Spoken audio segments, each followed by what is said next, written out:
Mangwanani akanaka tinokugamuchirai zvekare kune chimwe chirongwa pano paZim Facebook Secrets and Confessions. Tadzoka zvekare nemamwe masecrets nemaconfessions. Regai tibva taverenga confession yedu yekutanga muzuva ranhasi. Anzi, hello Mkomanashi, please hide me. I am a married man who is 26. I have one kid who is 3 years and my wife is 22 years. Last year I had arguments with my wife. Then I decided kuti regai ndimbobuda mumba. So ndakabva ndasangana this girl. Musikana uyu akamboshanda kumba kwa mai vangu. Musikana uyu naiyewo ane 22 years. Then we dated, not for too long, but we had sex. Then she got pregnant for me. So kutori nemwana musikana. Mwana uyu ane about 6 months, but I haven't been sleeping with that lady for nearly a year because I don't have much feelings for her. But kana kuri kunzi tasangana mumba tinokwanisa kutoita bonde. Now the challenge is that this lady with my baby girl is threatening me. Achiti iye, you treat me so bad. Now I am going to tell your relatives or your wife, since I know everyone, or I am going to tell my parents or my relatives so that vanokwanisa kuzondiperekedza kumba kwenyu. So ndikushaya kuti ndoita sei nekuti vana vangu ndinovada. I don't want to lose them kuti vazoenda kunochengetwa kuna namai vavo ndosara ndisina kana mwana, but I don't want to marry 2 wives. Please help me. Thanks to those vachakwanisa kundibatsira kuti ndingaitawo sei pa situation iyi. Ndiyo yanga iri nyaya yabva kuna Haidi. Regai tibva taenda panyedu inotevera. Hanzi, hello Mkoma, please hide my identity. So nyaya yangu yakadai. Inini I am a 19-year-old girl. I have been in a relationship for about 5 months now with a guy who is 25. Zvainakidza veduwe zvichangotanga. So one day my mom and her young brother found my chats angu nemukomana uyu ende ndakarowa veduwe. He almost got arrested nenyaya iyi, but I still chose kumusaidira. So it was the first week in December when a friend of mine told me kuti sha ndaona boyfriend yako ine umwe musikana. Ndakamboramba until ndazoona ma pictures mkomana wangu achitofamba neumwe musikana. Since the girl was from the hood, ndakabva ndati regai ndiende kumba kwavo to confirm kuti if they were really dating or aingovawo ma insecurities angu. Guys, ndakanzwa mashura chaiwo. Hanzi boyfriend yangu. Ndakabatikana, so we exchanged my numbers inini nemusikana uyu. Ndakati ndichitori mu road kudzoka kubva kumba kwemusikana uya. Mukomana wangu akabva andisendera message. Hanzi, I don't like drama, so siyana nezvose zvauri kuita. Ndakashaya kana izwi rekutaipa. So I decided kuenda kumba kwake since mukomana uyu we are from the same hood. Ndakamupopotera iye aingoti sorry baby.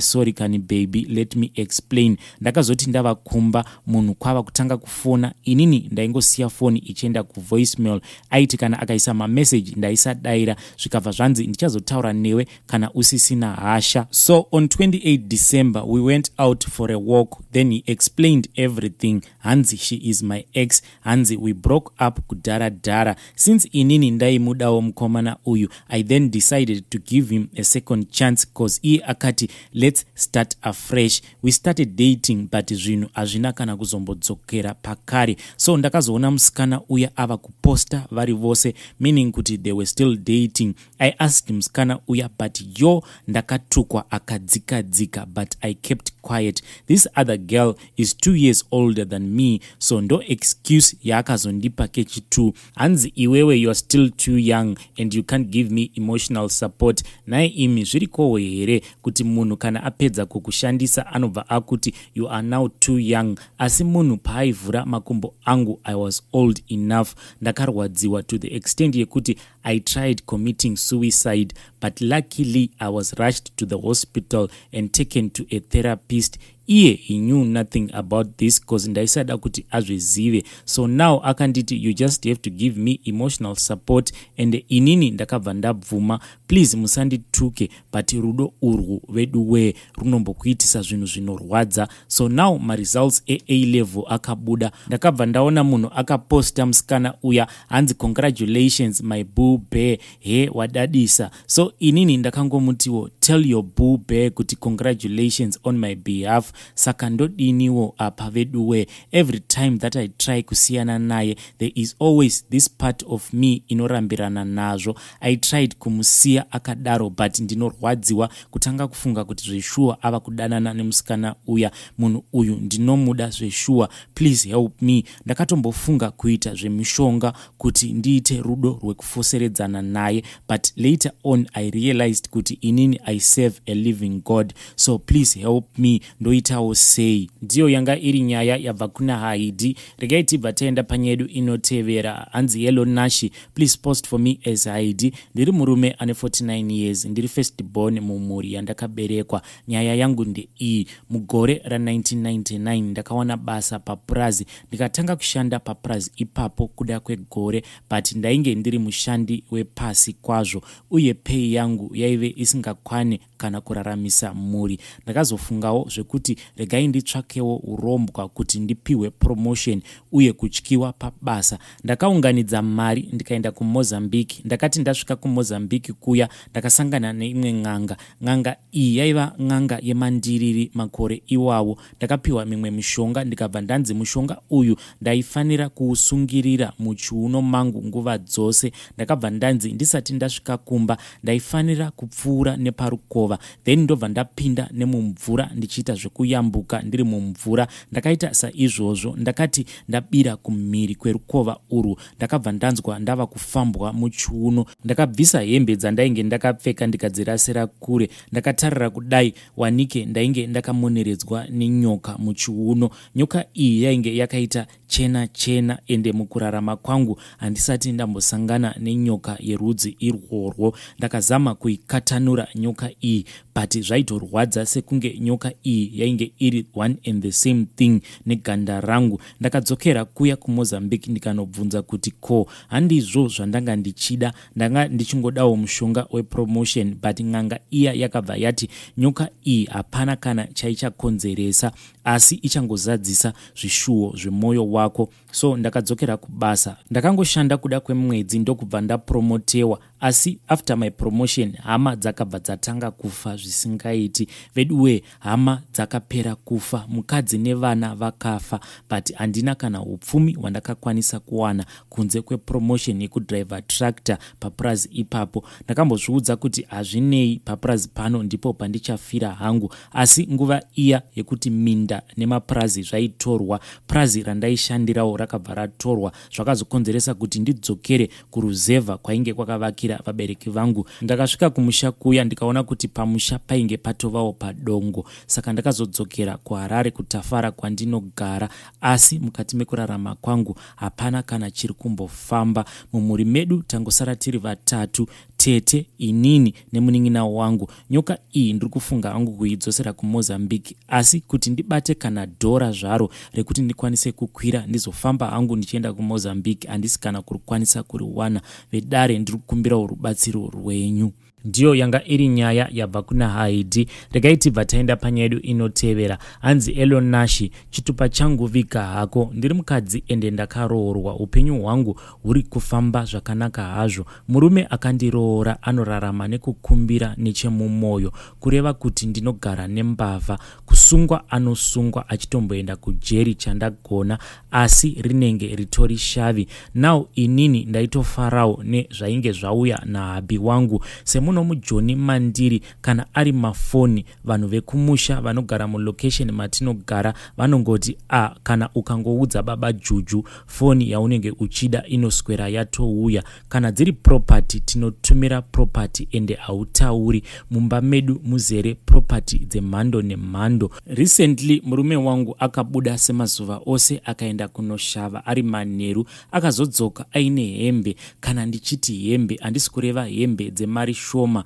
ndinotoselekta hembe dzekuti dzakatengwa kunana Mr Price, the rest dzaiva hembe dzekunana Edgars nana Markhams. So ndakazoisa hembe dzainge dzakanaka paside, dzimwe ndikatengesa ndichitira kuti tizowanawo mari yemabasics emumba. then dzimwe ndakazoisawo pabhazi ndichidzitumira kuenda kuZimbabwe, dzaiva dziri hembe dzevana for Xmas. Then musi weXmas inini ndakabva ndatora hembe dzangu dziya dzandainge ndaisa paside ndikabva ndadzipfeka ndichienda kuout nemafriends angu. Takasvika kurestaurant kuya, then inini ndakabva ndatanga kunzwa kuti ndainge ndava kuvaviwa. Ndakati zvimwe kuda ndainge ndafambwa nechikukwa, ndakaenda mubath ndikanozvitarisa, but ndakabva ndaona kuti zvainge zvava kutoita serious nekuti ndainge ndava kubuda zvirash. Ndakambotanga ndichakwenya in secret, but ndakazosvika pakududza kuti vasikana ndakuvara nekuti ndainge ndava kuzvigwabvura zvechokwadi chaizvo. Izvi zvakazokonzeresa kuti tikansele menu yatainge taorder. So ndakazopfura nekuclicks ndokubva ndatenga zinc ointment, ndiyo yaitoita ichitonhodza kuvaviwa kwandaiitwa. Ndinoita kuvaviwa pakati pemakumbo chaipo, even bonde harichatobudi, because tikangoda kungoita bonde ndinovaviwa zvisingaiti. Ndinozotozora zinc ointment ndinobva ndatanga kunzwa kakutonhorerwa. The day after Christmas ndakabva ndareceiva WhatsApp message yaibva kumusikana anondishandira achichengeta vana vangu ari kuZimbabwe. Akabva anditi, mama, I cannot understand kuti chii chiri kuitika pandiri nevana, nenyaya yekuti tiri kungovaviwa, handizivi kuti allergy iyi yatiinayo takaiwana kupi. Inini ndakabva ndangoziva kuti ihembe dziya dzandainge ndatumira. Takazoenda inini nemurume wangu kune umwe muprofita anogara mulocation ratinogara anoitawo zvekubatsira. Takasvika kuya tikamuudza chokwadi, ende muprofita uyu agara anoziva kuti murume wangu imbavha. Saka iye akabva ati pane muteuro waanokwanisa kuita. Madzibaba ava vakabva vati vanokwanisa kuita umwe muteuro unokwanisa kuparadza mhiko dzinenge dzakaitwa pakabiwa hembe idzi. Vakabva vabvunza murume wangu kuti ko imba yawakapaza ukapinda ukaba hembe idzi uchiri kuirangarira here? But murume wangu iye anoti haacharangariri, nenhau yekuti pavakaenda kunoba 1 vainge vakadhakwa, and direction yacho iye haachatoirangariri. Zvaizvezvi kana riri basa ndakatosiyana nazvo, nenyaya yekuti ndaishanda mumba mumaIndia, but ndakazviona kuti necondition yangu hapana pandikambonoshandira munhu. Ndinotogara ndakabata kamu, nekuti dzimwe nguva kumusana kwangu uku kunenge kuchivava zvisingaiti. Saka ndinozotoshandisa kamu kuti ndinanavire apo pacho panenge pachivava. Ende kana uchikwenya paya unonyatsonzwa kakunakidzwa, but ukangomira panobva patanga kupisa zvisingaiti. Veduwe ndibatsireiwo. Munamato wangu mukuru ndewekuti kune uyo akabirwa, dai akwanisa kungodzorawo mwoyo wake, akwanisa kutisunungura. Iyi ndiyowo confession yangu mukoma Nashi.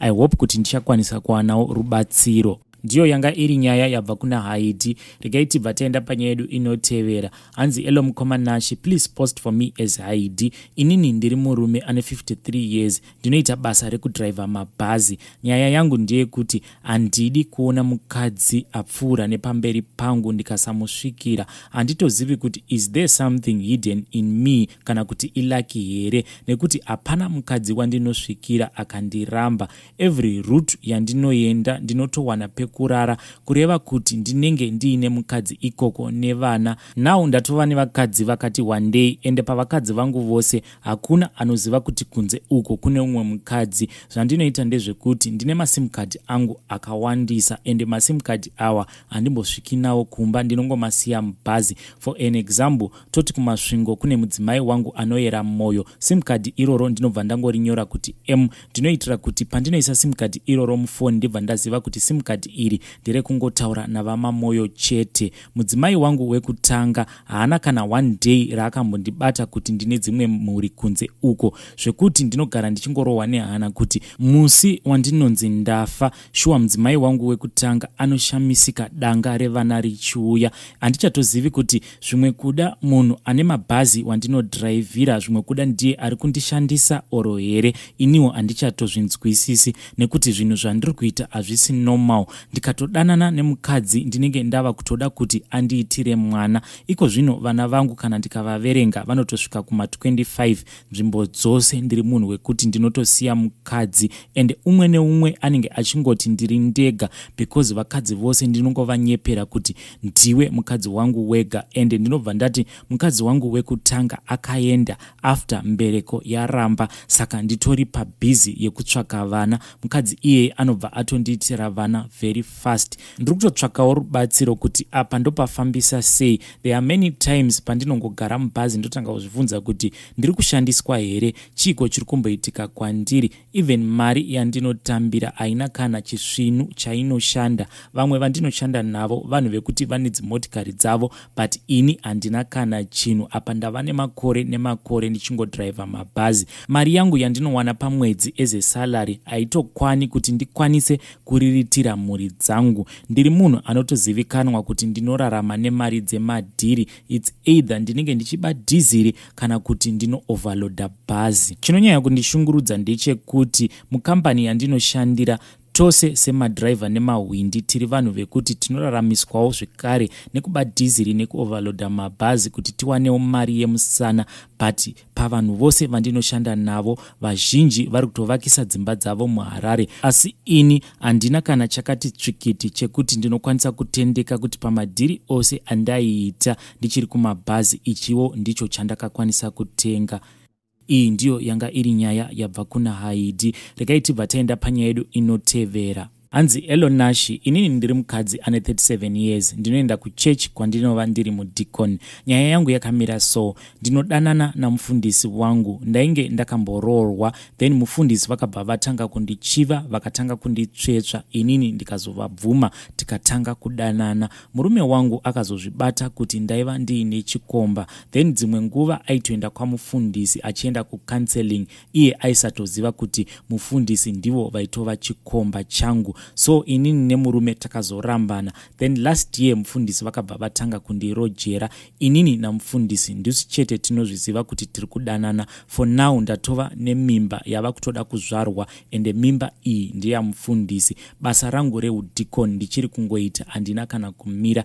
Ivo vamufundisi vari busy kushumira havo shoko raMwari, asi pandinotarisa mai mufundisi ndinobva ndatanga kutoseka hangu kuti hii nai mai niya neizvo zviperuvian weave zvavanovhaira nazvo. Dai maiziva kuti nditoriwo amainini venyu maisadada kudai. To all the single ladies out there, ndinoda kungokuudzai kuti kunyange uchidanana nemurume wemunhu usambofa wakadzamisa pfungwa dzako. Kunyange ukamitiswa, you only have to know kuti mimba iyoyo ndeyani, noti zviya zvekudhara zvekuti kana ukamitiswa nemurume wemunhu wobva watanga kutofunga kuda kuzvisungirira. Kudhara ikoko munamato wangu mukuru munamato waHana wekuti dai Mwari vangopindura, then mufundisi vobva vangoudza havo chechi kuti inini ndiri mudzimai wavo wechitu. Because sometimes ndinorwadziwa paya pazvinonzi tiri kuda kukwazisa amai vedu, nekuti behind every successful man there is a woman. Ngatikwazisei amai vanobikira baba nekuvawachira.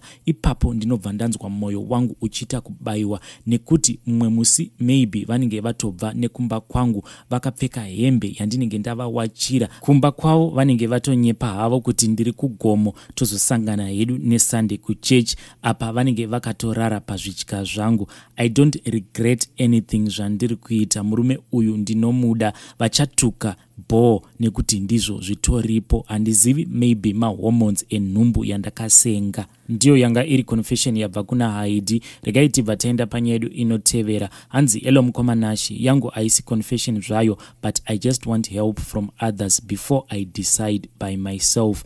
I am a lady who is aged 23 and I also have a 1-year-old daughter. Nyaya yangu yakadai, inini ndinogarisana nababa Chanana kuno kuJoni. Kubva zvandakauya kuno ivo havachatauri zvekunoroora semarongero atainge takaita tichibva kuZimbabwe. Kana ukavabvunza nyaya dzemarooro unotukirwa dzinza rose. Hanzi ye mune makaro, manje yangu mari hamuidyi zvekumhanya. Now pamuromo pake panongogara paine mashoko ekuti dai hangu ndakaroora Ana izvezvi ndikadai ndichifara, not her real name. Kana tikangonetsana anokwanisa kungokurova nembama wotoshamisika kuti kozvabva nekupi. So ndakazomuudzawo zvinorwadza. My feelings for him ari kutoita achipera. To make it worse, I used to date someone after high school tikazorambana. So that ex nenhau yekuti ndiri munhu ari kugara murelationship ine stress, ndava kungogara ndichingomurota kusvikira ndazotoita wekutsvaka, nekuti kuhope dzangu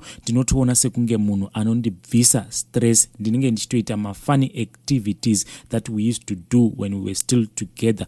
Honestly, ex wangu uyu ndava kumuda because of my situation. I have regained so much feelings for him. So ndakamutsvaka paFacebook ndikamuwana, and we started communicating. He still loves me and he loves my baby also. Ndoitawo sei pakadai? Ndodzokera here kuna X? I will be in the comment section ndichiteverera comments evamwe. Please mukoma, notify me when you have posted. Ndatenda. Ndiyo yanga iri nyaya yabva kuna Haidi. Vadiwa vateereri, awa ndiwo masecrets confessions atanga tiinawo muzuva ranhasi. Until we meet again, tongoti happy secrets and confessions.